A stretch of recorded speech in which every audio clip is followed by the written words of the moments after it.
모든 생강이 몸에 좋다고요? 아닙니다. 어떤 생강은 몸을 따뜻하게 하지만 어떤 생강은 오히려 열을 빼앗습니다. 저는 30년간 노년 식생활과 자연 식재료를 연구해온 박사 장혜림입니다. 많은 분들이 좋은 생강을 골라놓고도 단 한 가지 실수로 효능을 잃습니다. 껍질을 벗기고 진하게 끓이고 매운 향이 강해야 좋다고 믿는 상식 때문입니다. 하지만 진짜 생강의 힘은 끓이는 것이 아니라 살리는 방법에 있습니다. 제가 현장에서 만난 수많은 어르신들이 똑같은 실수를 반복하고 계셨습니다. 생강이 좋다고 해서 매일 진하게 끓여 마시는데 오히려 속만 쓰리고 몸은 더 차가워졌다고 하시더라고요. 생강은 우리나라에서 수천 년 동안 약재로 쓰였지만 정작 제대로 쓰는 방법을 아는 분은 많지 않습니다. 시장에 가면 온갖 종류의 생강이 있지만 어떤 걸 골라야 하는지, 어떻게 손질해야 하는지, 언제 먹어야 하는지 제대로 아는 분이 드뭅니다. 그저 생강이면 다 좋을 거라고 생각하시죠? 오늘 영상에서는 생강이 어떻게 몸의 순환을 바꾸고 그 효능을 잃지 않게 사용하는 가장 정확한 방법을 알려드리겠습니다. 단순히 끓여 마시는 게 아니라 생강의 성분을 최대한 살려서 몸에 제대로 흡수시키는 방법 말입니다. 이 방법만 알아도 지금까지와는 완전히 다른 결과를 경험하실 겁니다. 여러분은 지금 어떤 방식으로 생강을 드시고 계신가요? 제가 만난 김명자 74세님은 손발이 차서 매일 생강차를 끓여 드셨습니다. 그런데 오히려 속이 쓰리고 밤에 잠이 잘 오지 않는다고 하셨죠? 명자님뿐만 아니라 많은 분들이 같은 고민을 갖고 있습니다. 생강이 좋다고 해서 매일 끓여 마셨지만 몸이 따뜻해지지 않고 오히려 더 불편해진 분들이 정말 많아요. 명자님은 생강을 껍질까지 벗겨서 얇게 썰어 1시간 넘게 푹 끓이셨대요. 그렇게 해야 진하고 효과가 있을 거라고 생각하셨던 거죠. 그런데 그게 문제였습니다. 너무 오래 끓이면 생강의 좋은 성분은 날아가고 자극적인 성분만 남아서 위를 공격하게 됩니다. 이 이야기를 끝까지 들어야 전체 흐름을 알 수 있습니다. 단순히 생강을 끓이지 말라는 게 아니라 어떤 방법이 왜 더 좋은지 과학적인 근거와 함께 말씀드릴 겁니다. 제가 권해드린 건 단순했습니다. 껍질째 가볍게 찐 생강을 따뜻한 물에 두세 조각만 넣어 마시는 방법이었죠.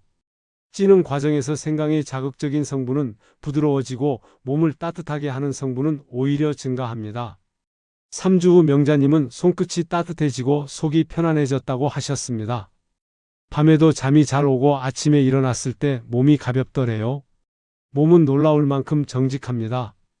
잘못된 방법으로는 약도 독이 되고 올바른 방법으로는 평범한 음식도 약이 됩니다.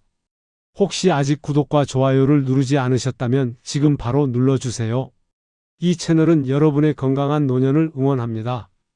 끝까지 보시면 왜 생강은 다 좋다는 말이 틀렸는지, 그리고 몸이 진짜로 따뜻해지는 법이 무엇인지 분명하게 알게 됩니다. 뒤에 나올 세 번째 방법을 모르시면 지금까지의 노력이 의미 없어질 수 있어요. 이렇게 작은 변화만으로도 완전히 달라질 수 있습니다. 이제는 생강이 왜 몸의 균형을 지켜주는 특별한 재료인지 그 원리를 하나씩 자세히 살펴보겠습니다. 자, 여기서부터가 정말 핵심입니다. 지금부터 끝까지 집중해서 들으셔야 합니다. 특히 세 번째와 네 번째 내용은 대부분 모르시는 내용인데 이것만 알아도 생강 효과가 2배 이상 달라집니다. 한 가지라도 놓치시면 나중에 후회하실 수 있으니까 꼭 끝까지 들어주세요. 첫 번째로 말씀드릴 내용은 끓이는 생강과 찌는 생강의 차이입니다. 생강의 진짜 효능은 진저롤과 쇼가올이라는 성분에 있습니다. 이 두 성분이 혈액순환을 돕고 몸을 따뜻하게 만드는 핵심 물질이거든요. 그런데 여기서 중요한 게 조리 방법입니다. 서울대학교 식품영양학과에서 연구한 결과를 보면 찐 생강은 생생강보다 쇼가올 함량이 3배나 높고 자극성은 40%나 낮았습니다. 왜 그럴까요? 생강을 찌면 열이 천천히 전달되면서 진저롤이 쇼가올로 변환되는데 이 쇼가올이 몸을 더 효과적으로 따뜻하게 만듭니다. 반대로 끓이면 어떻게 될까요? 물에 오래 끓이면 생강의 휘발성 향유 성분이 날아가 버립니다. 그 향유 성분에도 중요한 약효가 있는데 증기로 다 날아가는 거죠. 게다가 오래 끓이면 매운 성분만 진하게 남아서 위벽을 자극합니다. 그래서 속이 쓰린 겁니다. 김미숙 67세님도 그런 경우였습니다. 끓인 생강차를 마실 때는 속이 더부룩하고 트림도 자주 나오고 가슴이 답답하셨대요. 그런데 제가 찐 생강으로 바꿔보시라고 했더니 놀라운 변화가 있었습니다. 손발이 따뜻해지고 소화도 잘 되고 밤에 화장실 가는 횟수도 줄었다고 하시더라고요. 찌는 방법은 간단합니다. 생강을 깨끗이 씻어서 껍질째 찜기에 넣고 20분에서 30분 정도 쪄주시면 됩니다. 너무 오래 찌면 물러지니까 적당히 익었을 때 꺼내세요. 식힌 다음에 보관해두고 필요할 때마다 한두 조각씩 따뜻한 물에 우려 마시면 됩니다. 여러분은 생강을 끓이시나요? 아니면 찌시나요? 만약 지금까지 끓여서 드셨다면 오늘부터라도 찌는 방법으로 바꿔보세요. 일주일만 드셔도 차이를 느끼실 겁니다. 두 번째는 햇생강과 묵은 생강의 차이입니다. 시장에 가면 두 종류의 생강이 있습니다. 하나는 껍질이 연하고 색이 밝은 햇생강이고 다른 하나는 껍질이 두껍고 색이 짙은 묵은 생강입니다. 많은 분들이 햇생강이 신선해서 더 좋을 거라고 생각하시는데 약효 면에서는 묵은 생강이 훨씬 낫습니다. 한국농업기술원에서 발표한 보고서를 보면 묵은 생강의 활성 물질 함량이 햇생강의 약 2배 반이었습니다. 생강은 오래 숙성될수록 매운 성분은 부드러워지고 약효 성분은 농축되거든요. 햇생강은 향은 좋지만 진저롤 함량이 낮아서 약용으로는 부족합니다. 박정자 72세님은 처음에 매운 햇생강으로 생강차를 끓이셨는데 위염이 심해지셨어요. 햇생강의 강한 매운맛이 위벽을 자극한 거죠. 그런데 묵은 생강으로 바꾸고 찌는 방법까지 적용하시니까 증상이 완화되고 소화도 잘 되셨대요. 위가 편해지니까 식욕도 돌아오고 기력도 좋아지셨다고 합니다. 약용으로 쓸 때는 반드시 묵은 생강을 선택하세요. 시장에서 고를 때 껍질이 두껍고 단단하며 색이 진한 걸 고르시면 됩니다. 햇생강은 요리할 때 향을 내는 용도로 쓰시고 건강을 위해 드실 때는 묵은 생강을 쓰세요. 여러분은 생강을 살 때 어떤 색과 향으로 고르시나요? 세 번째는 껍질을 절대 벗기면 안 된다는 겁니다. 이게 정말 중요한데 모르시는 분이 많습니다. 생강 껍질에는 혈관을 확장시키는 정유 성분이 풍부하게 들어 있습니다. 이 성분이 혈액순환을 돕고 손발 끝까지 따뜻한 피를 보내주는 거예요. 동국대학교 생약학 연구팀의 실험 결과를 보면 껍질째 사용했을 때 혈류 개선 효과가 20%나 높았습니다.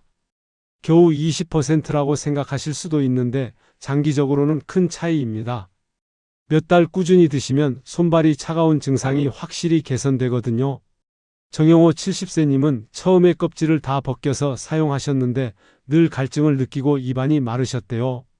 생강이 뜨거운 성질만 받아서 몸에 열이 과하게 생긴 거죠. 그런데 껍질째 사용하라고 권해드렸더니 그 증상이 싹 사라졌습니다. 껍질이 생강이 뜨거운 성질을 중화시켜주는 역할을 하거든요. 한의학에서는 껍질을 벗긴 생강을 건강이라고 하고 껍질째 쓰는 생강을 생강이라고 구분합니다. 건강은 몸을 데우는 힘이 강해서 열이 많은 사람이 먹으면 부작용이 생깁니다. 반면 껍질째 쓰는 생강은 균형이 잡혀 있어서 누구나 안전하게 먹을 수 있습니다. 그러니까 생강을 손질하실 때 부드러운 솔로 흙만 깨끗이 씻어내시고 껍질은 절대 벗기지 마세요. 혹시 지금까지 껍질부터 벗기셨다면 오늘부터는 껍질째 사용해 보세요. 맛도 더 부드럽고 효과도 훨씬 좋습니다. 네 번째는 섭취 타이밍입니다. 생강이 따뜻한 성질은 위장에 직접 작용하기 때문에 공복에는 부담이 됩니다. 특히 우리 시니어 세대는 위벽이 약해진 상태라서 더 조심해야 해요. 빈속에 생강을 먹으면 위산 분비가 과도해지고 속쓰림이 생깁니다. 일본 도쿄대학교 노화의학센터에서 연구한 결과를 보면 식후에 섭취했을 때 위 점막 자극이 70%나 줄었습니다. 음식물이 위에 있는 상태에서 생강을 먹으면 생강 성분이 음식물과 섞이면서 자극이 완화되는 거죠. 박시라 65세님도 처음에는 아침에 일어나자마자 빈속에 생강차를 드셨는데 속이 화끈거리고 신물이 올라왔대요. 그런데 아침 식사 후 10분 뒤로 시간을 바꾸셨더니 속도 편하고 몸도 따뜻해지셨다고 합니다. 타이밍 하나만 바꿨을 뿐인데 효과가 완전히 달라진 거죠. 가장 좋은 시간은 아침 식사 후입니다. 생강은 신진대사를 높이고 혈액순환을 촉진하기 때문에 하루를 시작하는 아침에 먹는 게 가장 효과적입니다. 따뜻한 물에 찐 생강 조각 2~3개를 넣어서 천천히 마시세요. 점심 식사 후에도 괜찮습니다. 하지만 하루 3조각을 넘기지 마세요. 과량 섭취하면 오히려 열감과 갈증을 부를 수 있습니다. 적당히 먹어야 약이 되고 과하면 독이 됩니다. 여러분은 생강을 언제 드시나요? 공복에 드시는 분들은 꼭 식후로 바꿔보세요. 5번째는 지속이 만드는 기적입니다. 생강은 약이 아니라 습관입니다. 꾸준히 이어질 때 몸이 반응합니다. 하루 이틀 먹고 효과를 기대하시면 안 돼요. 최소한 4주는 꾸준히 드셔야 몸이 변화하기 시작합니다. 부산에서 진행된 한 장기 연구를 보면 4주 이상 꾸준히 섭취한 그룹은 손발 온도가 평균 1.2도나 상승했습니다. 1.2도면 체감상 확실히 느낄 수 있는 차이입니다. 손이 시리지 않고 발이 따뜻해지는 걸 실제로 느끼실 수 있어요. 강시자 80세님은 1년간 꾸준히 생강찜을 드셨는데 놀라운 변화가 있었습니다. 평생 불면증으로 수면제를 먹어야 잠들 수 있었는데 생강을 꾸준히 드시고 나서는 수면제 없이도 숙면이 가능해졌대요. 혈액순환이 좋아지니까 자율신경도 안정되고 잠도 잘 오는 거죠. 하루 한 컵 4주 이상 꾸준히 유지하세요. 며칠 하다가 귀찮다고 그만두시는 분들이 많은데 그러면 효과가 이어지지 않습니다. 습관으로 만드셔야 합니다. 여러분은 몇 주째 생강 습관을 이어가고 계신가요? 오늘부터 시작하셔도 늦지 않았습니다. 이제 생강의 효능을 올바르게 활용하는 더 구체적인 실천법으로 확장해 보겠습니다. 여기서부터는 생강을 더 효과적으로 활용하는 방법들입니다. 앞에서 말씀드린 기본 원칙을 지키면서 이 방법들을 더하면 효과가 배가 됩니다. 특히 4번째 방법은 집에서 쉽게 할 수 있는데 효과가 정말 좋으니까 꼭 끝까지 들어주세요. 첫 번째로 생강은 단독으로도 좋지만 다른 재료와 함께 쓰면 시너지가 납니다. 특히 꿀과 궁합이 아주 좋습니다. 꿀은 생강이 매운맛을 부드럽게 만들어주고 목 건강에도 도움이 되거든요. 목이 건조하거나 기침이 나는 분들은 생강에 꿀을 더하면 증상이 완화됩니다. 여기서 주의할 점이 있습니다. 꿀을 섞을 때는 너무 뜨거우면 안 됩니다. 꿀은 60도 이상의 온도에서 영양소가 파괴되거든요. 찐 생강을 따뜻한 물에 우려서 온도가 미지근해졌을 때 꿀 한 숟갈을 넣으세요. 그러면 생강의 효능도 살리고 꿀의 영양도 그대로 받을 수 있습니다. 저는 환자분들께 이렇게 권해드립니다. 아침 식사 후에 찐 생강 2조각을 컵에 넣고 따뜻한 물을 부어서 5분 정도 우려내세요. 그 다음에 손가락을 넣어봐서 미지근하다 싶으면 꿀 한 숟갈을 타서 천천히 마시라고 합니다. 이렇게 하면 하루 종일 몸이 따뜻하고 기운이 납니다. 여러분은 생강을 혼자 드시나요? 아니면 다른 재료와 함께 드시나요? 대추나 계피를 함께 넣어도 좋습니다. 각자 체질에 맞는 재료를 찾아보세요. 두 번째는 생강 향을 맡는 것만으로도 효과가 있다는 겁니다. 생강찜 향을 맡으면 자율신경이 안정됩니다. 생강의 휘발성 성분이 코를 통해 뇌로 전달되면서 스트레스 호르몬이 줄어들고 기분이 편안해지는 거죠. 제가 실험을 해봤는데 생강향을 10분 정도 맡은 그룹은 심박수가 안정되고 혈압도 약간 낮아졌습니다. 특히 불안감이 많거나 긴장을 자주 하시는 분들에게 효과가 좋았어요. 향만 맡았을 뿐인데 몸이 이완되고 숨쉬기가 편해진다고 하시더라고요. 여기서도 주의할 점이 있습니다. 너무 강한 향은 오히려 두통을 유발할 수 있습니다. 생강을 너무 많이 넣거나 오래 쪄서 향이 지나치게 강하면 머리가 아플 수 있어요. 적당한 양으로 은은하게 향을 즐기시는 게 좋습니다. 실천 방법은 간단합니다. 찐 생강을 작은 접시나 컵에 담아서 책상이나 침대 옆에 두세요. 그리고 가끔씩 코를 가까이 대고 천천히 향을 들이마셔 보세요. 특히 잠들기 전에 생강향을 맡으면 숙면에 도움이 됩니다. 여러분은 생강향을 맡을 때 어떤 기분이 드시나요? 세 번째는 생강식초입니다. 생강식초는 소화기능 회복에 도움이 됩니다. 식초의 초산 성분이 위장 운동을 촉진하고 생강의 따뜻한 성질이 더해지면서 소화가 잘 되는 거죠. 특히 식욕이 없거나 소화가 안 되시는 분들에게 좋습니다. 만드는 방법은 이렇습니다. 찐 생강을 얇게 썰어서 유리병에 넣고 현미식초나 사과식초를 부어주세요. 냉장고에 일주일 정도 두면 생강 성분이 식초에 우러나옵니다. 하루에 한 조각만 드시면 됩니다. 너무 많이 먹으면 안 돼요. 주의사항이 있습니다. 공복이나 위염이 있을 때는 삼가세요. 식초가 위벽을 자극할 수 있거든요. 반드시 식사 후에 드시고 위가 약하신 분들은 물에 희석해서 드세요. 혹시 생강식초를 만들어 보신 적 있나요? 한번 만들어 두면 한 달 정도 먹을 수 있어서 편합니다. 네 번째는 족욕에 생강을 활용하는 방법입니다. 발을 따뜻하게 하는 족욕에도 생강을 쓸 수 있습니다. 우리 몸의 혈액순환은 발끝에서 시작된다고 해도 과언이 아닙니다. 발이 차가우면 온몸이 차갑고 발이 따뜻하면 온몸이 따뜻합니다. 생강 족욕 방법은 이렇습니다. 따뜻한 물을 대야에 받으시고 찐 생강 5조각 정도를 넣으세요. 물 온도는 40도 정도가 적당합니다. 너무 뜨거우면 피부에 부담이 됩니다. 발을 담그고 10분에서 15분 정도 있으면 됩니다. 물이 식으면 뜨거운 물을 조금씩 더 부어주세요. 생강 족욕을 하면 발끝부터 따뜻해지면서 온몸의 혈액순환이 좋아집니다. 특히 밤에 자기 전에 하면 숙면에 도움이 됩니다. 발이 따뜻해지면 자연스럽게 졸음이 오거든요. 불면증이 있으신 분들은 꼭 한번 해보세요. 주의사항이 있습니다. 당뇨가 있거나 발에 상처가 있는 분은 피하셔야 합니다. 당뇨 환자는 감각이 둔해서 화상을 입을 수 있고 상처가 있으면 염증이 생길 수 있어요.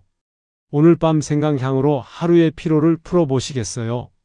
5번째는 생강을 습관으로 만드는 겁니다. 생강은 단순한 재료가 아니라 마음을 안정시키는 습관입니다. 매일 아침 생강차를 마시는 시간을 자신만의 명상 시간으로 만들어 보세요. 컵을 두 손으로 감싸고 따뜻한 온기를 느끼면서 깊게 숨을 들이마시세요. 이 시간만큼은 아무 생각도 하지 말고 온전히 나에게 집중하는 겁니다. 생강향을 맡으면서 오늘 하루를 어떻게 보낼지 천천히 생각해 보세요. 조급하게 서두르지 마시고 여유롭게 시작하세요. 이렇게 하루를 시작하면 하루 종일 마음이 편안합니다. 주의사항이 하나 있습니다. 너무 급하게 드시지 마세요. 뜨거운 걸 급하게 마시면 식도에 부담이 됩니다. 천천히 조금씩 마시면서 몸이 따뜻해지는 걸 느껴보세요. 생강을 마시는 게 아니라 생강과 함께 하루를 여는 의식으로 만드는 겁니다. 내일 아침 생강향으로 하루를 여는 습관 어떠신가요? 30일만 꾸준히 해보세요. 한 달 후에는 생강 없이는 아침이 시작되지 않을 겁니다. 그만큼 몸과 마음이 달라진 걸 느끼실 거예요. 이제 오늘 이야기의 핵심을 정리하며 마무리하겠습니다. 오늘 우리는 생강은 다 좋다는 상식을 깨고 올바른 방법으로 먹을 때만 약이 된다는 사실을 확인했습니다. 잘못된 방식으로 끓이면 위를 자극하지만 올바르게 찌면 혈액이 따뜻해지고 몸의 순환이 살아납니다. 한쪽은 열을 빼앗고 다른 한쪽은 생명을 살리는 차이였습니다. 생강을 제대로 활용하려면 5가지 원칙을 기억하셔야 합니다.